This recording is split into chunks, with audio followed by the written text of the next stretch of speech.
Ça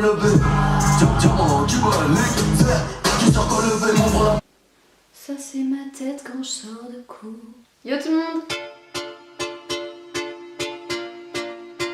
Aujourd'hui on se retrouve dans une nouvelle vidéo pour vous faire une vidéo contouring. Le contouring ça fait beaucoup parler et il y a beaucoup de gens qui savent pas à quoi ça sert. Du coup je me suis dit que ce serait cool de vous faire une vidéo sur ça, sachant que voilà, il y a beaucoup de personnes qui me demandent oui mais comment tu fais ton contouring et tout, moi j'arrive pas. Et même mes proches qui me demandent mais comment on fait le contouring, c'est quoi en fait, c'est quoi le processus? C'est un petit peu la géométrie du visage tu vois. Donc si t'es fort en maths ça peut le faire, si t'es pas fort t'inquiète. Moi non plus je suis pas très forte et pourtant j'y arrive un petit peu. Ça passe. Bon allez maintenant il faut que j'attache mes cheveux, vous voyez la chevelure, vous voyez quand il pleut, ben voilà à quoi ça ressemble. Où j'ai mis ma pince? Putain mais c'est pas possible. Oh putain oui mais j'ai une vieille tête. Oh bon voilà qui est mieux. Putain mais j'ai vraiment une tête de merde. Genre vraiment. Surtout avec un chignon, genre tout le monde me dit ouais mais le chignon ça te va trop bien. Bah voilà je trouve ça dégueulasse. Bref, alors plus sérieusement, déjà le contouring ça sert à quoi? Le contouring, donc il y a des zones d'ombre et des zones de lumière. Le contouring c'est pas seulement les zones d'ombre, parce qu'il y en a beaucoup qui confondent. Donc les zones d'ombre elles vont servir à quoi? Elles sont là pour en fait affiner votre visage. Par exemple si vous avez comme moi ici la mâchoire un petit peu trop angulaire, ça fait un petit peu un angle obtus d'environ 110 degrés. Avec le contouring je peux venir mettre une zone d'ombre et en fait un petit peu casser ce côté angulaire. Pareil, si vous voulez affiner votre nez ici, vous pouvez en rajoutant des zones d'ombre. Ça va donner l'impression qu'il est plus fin. C'est un petit peu une manière de faire comme de la chirurgie esthétique sans en faire. Avec du maquillage, donc c'est plutôt pas mal. La chirurgie esthétique, ça coûte très cher, donc voilà. Et je sens que le chignon va pas tenir. On verra, petite expérience, je sens qu'il va pas tenir. Je suis toute excitée, il va falloir que je me calme. Et donc ensuite les zones de lumière vont contraster avec les zones d'ombre. On va venir mettre des couleurs claires sur les zones qu'on a envie d'illuminer, de mettre en avant, comme par exemple le dessous des yeux, un petit peu le menton. Après, qu'est-ce qu'il faut acheter pour faire du contouring? Vous n'êtes pas obligé d'acheter des palettes, hein, vous pouvez acheter des fards individuels. Donc les poudres sombres, donc pour affiner le visage, il faut les choisir avec des sous-tons gris. Vous voyez, il faut vraiment des sous-tons froids. Ça va être un marron grisé. Je sais pas si ça se dit, mais voilà. Des poudres avec des sous-tons froids. Tandis que si vous voulez bronzer votre visage, donc donner un côté un petit peu plus hâlé, là, vous allez utiliser des poudres bronzantes. Donc c'est pas vraiment la même chose que le contouring, parce que le contouring c'est vraiment là pour affiner et mettre en avant. Alors que si vous réchauffez votre teint avec une poudre bronzante, là c'est plus du contouring. Là à partir de ce moment là, vous réchauffez votre teint, vous vous donnez meilleure mine. C'est comme le blush vous venez de mettre, c'est pas du contouring mais ça va vous donner meilleure mine. Le bronzer c'est pareil. Donc moi j'ai plusieurs palettes de contouring.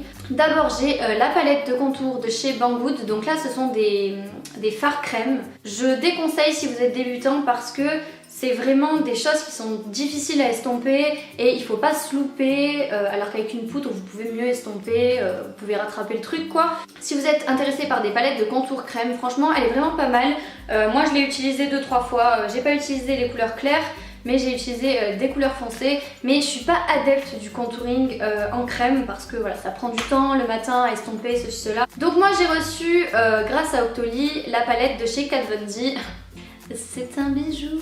Elle est magnifique. Donc je l'ai reçue avec leur pinceau.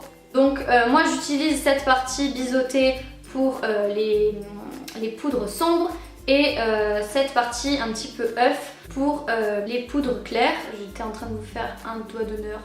Donc voilà comment elle se présente. Les fards sont hyper pigmentés, genre vraiment, moi je connais des palettes de contour où les fards sont pas vraiment pigmentés. Pour ce qui est de cette palette, elle est vraiment niveau pigmentation superbe. Vous avez 3 fards clairs et 3 fards foncés, donc ça c'est selon les carnations. Ici ça va être plutôt pour les peaux claires. Ici ça va être plutôt pour les peaux comme moi, mi-mat, mi-clair. Et ici ça va être plutôt pour les peaux foncées. Donc maintenant les zones à creuser, les zones qui nous posent problème. Moi, la zone que je devrais réduire sur mon visage, c'est mon front. Voilà, c'est une semi-piste d'atterrissage. Si vous rigolez, je rigole pas avec vous. Donc sur le front c'est vraiment voilà, la région temporale, donc les tempes. Ensuite, ici c'est la région zygomatique, donc c'est votre pommette. On creuse sous la région zygomatique. Et ensuite au niveau de la ligne maxillaire. Ensuite il y a surtout au niveau du nez, où vous pouvez affiner. Et vous pouvez aussi au niveau du pli mentonnier, comme ça va mettre votre lèvre en valeur. Vous pouvez ensuite appliquer des poudres claires au niveau du centre du front, au niveau du dessous de l'œil, un petit peu sur le menton et si vous voulez un petit peu sur le nez. Bon, ça c'est un petit peu comme vous voulez, hein. Vous n'êtes pas obligé de faire du contouring partout où je vous le dis, parce que vous êtes maître de votre visage, ok?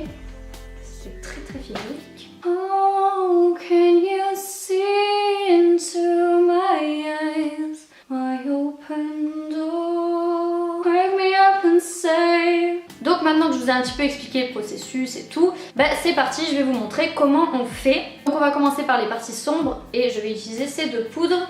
Voilà, moi ça dépend, hein. Des fois je les mélange, des fois je les mélange pas. Là je vais les mélanger. Donc j'en prélève un petit peu. Ouais, mais elles sont hyper pigmentées, c'est un truc de malade.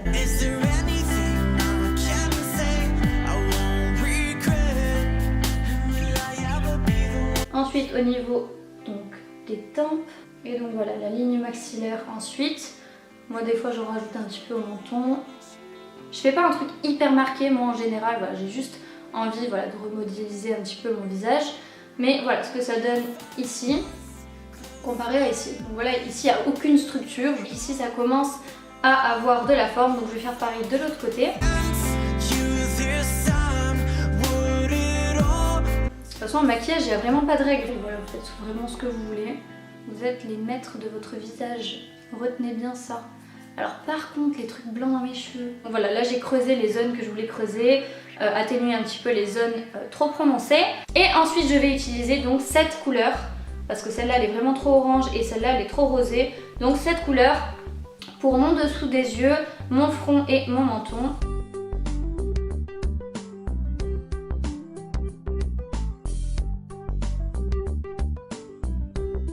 Après voilà, ce que je viens faire c'est estomper. Ce que je vous conseille de faire c'est plutôt estomper vers le haut, comme ça voilà, ça rehausse vos joues. C'est vraiment ce qui donne une meilleure allure à votre visage et voilà, moi je trouve ça bien plus beau. Après il n'y a pas que cette palette hein, de chez Kat Von D. Je vous ferai une vidéo où je vous montrerai d'autres palettes de contouring et tout. Parce que j'en teste pas mal et du coup je vous montrerai un petit peu mes achats. Du coup j'espère que cette vidéo vous aura plu, j'espère que maintenant vous comprenez un petit peu à quoi ça sert le contouring. C'est pas nécessaire sur tous les visages, hein. Moi je sais par exemple que ma prof de maths, au passage, je sais qu'elle a les joues qui sont très marquées et du coup bah, ça rehausse ses pommettes et genre elle a pas besoin de contouring. En tout cas j'espère que ça vous aura aidé. Merci d'avoir regardé la vidéo, je vous fais plein de gros bisous et je vous dis à la prochaine.